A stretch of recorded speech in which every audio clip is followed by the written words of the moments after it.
Welcome back to Mrinal recipes. आज आपण बनवणार आहोत क्रंची पॅटीस। त्यासाठी आहे ना आपण खूप कमी इन्ग्रेडियंट्समध्ये या सगळ्या गोष्टी बनवणार आहोत। कधी कधी आपण चपाती ज्या बनवतो त्या घरी अशा म्हणजे कधी कधी एक्स्ट्रा बनवतो आणि ते राहून जातात, तर आपण ते वेस्ट न करता आपण त्याच्यापासून काहीतरी असं बेस्ट काहीतरी बनवू शकतो। सगळ्यात आधी तेल गरम केलेलं आहे, त्यामध्ये मी ॲड केलेला आहे कढीपत्ता, त्यामध्ये मोहरी ॲड करून घ्यायचा आहे। त्यानंतर हिरवी मिरची, अद्रक लसूणची पेस्ट ॲड केलेली आहे।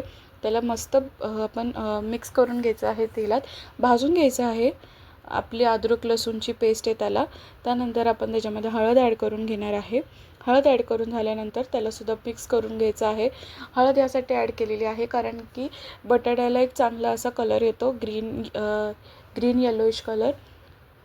त्यानंतर इथे स्मॅश केलेले पोटॅटो ॲड केलेले आहेत। मी हाताने स्मॅश करा, स्मॅशरने स्मॅश नका करू, कारण की थोडा जाडसर बटाटा राहिला तर तो मग खाताना मस्त लागतो स्टफिंगमध्ये। त्यानंतर चवीनुसार मीठ ॲड करून घेतलेलं आहे। आता प्रॉपरली मिक्स करून घ्यायचं आहे आणि इथे ऑलमोस्ट आपली बटाट्याची स्टफिंग जी आहे ती रेडी झालेली आहे। तर आपण इथे आता काय करणार आहोत, जर माझ्याकडे इथे मैदा नव्हता अवेलेबल, सो मी इथे गव्हाचं पीठ घेतलेलं आहे। त्यामध्ये मी ना पाणी ॲड करून त्याचा एक छान असा बॅटर बनवून घेतलेला आहे। हा बॅटर आपण ह्याच्यासाठी बनवून घेत आहे कारण की आपण जे चपातीला स्टिक करायचं आहे कोटिंगसाठी, तेव्हा आपण हे पीठ यूज करणार आहोत, जेणेकरून आपली स्टफिंग जी आहे ती चपातीमधून बाहेर नाही आली पाहिजे त्यासाठी। लास्ट रेसिपी मी माझ्या चॅनलवरती व्हेजची सँडविचची अपलोड केलेली, जर नसेल बघितली तर जाऊन नक्की बघा आणि ट्राय करा, खूप मस्त अशी बनते आणि टेस्टला पण खूप छान लागते।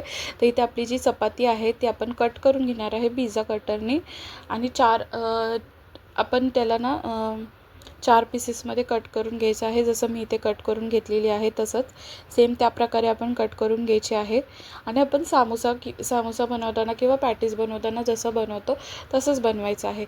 आता इथे आपण एक पीस चपातीचा घ्यायचा आहे आणि मधला पोर्शन जो आहे ना, त्या मधल्या पोर्शनमध्ये आपण आपली बटाट्याची जी स्टफिंग आहे तिथे आपण ती मध्ये बटाट्याची स्टफिंग आहे ती आपण ॲड करून घ्यायची आहे।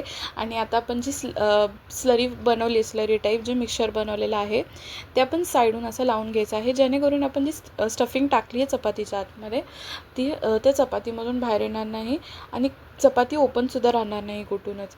तर आता मी इथे जसं फोल्ड करून घेतलं तसं तुम्हाला फोल्ड करून घ्यायचं आहे आणि हलक्या हाताने प्रेस करून घ्यायचं आहे।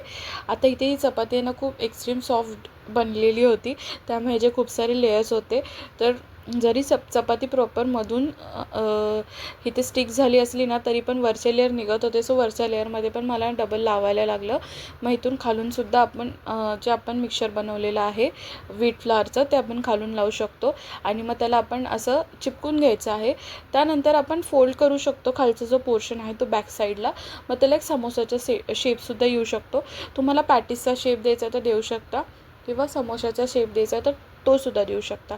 त्यानंतर ह्याच्यामध्ये आपण तेल गरम केलेलं आहे आणि ना ही रेसिपी बनवताना जास्त टाईम लागत नाही, 1-2 मिनटामध्ये आपली चपाती क्रंची होऊन जाते छान।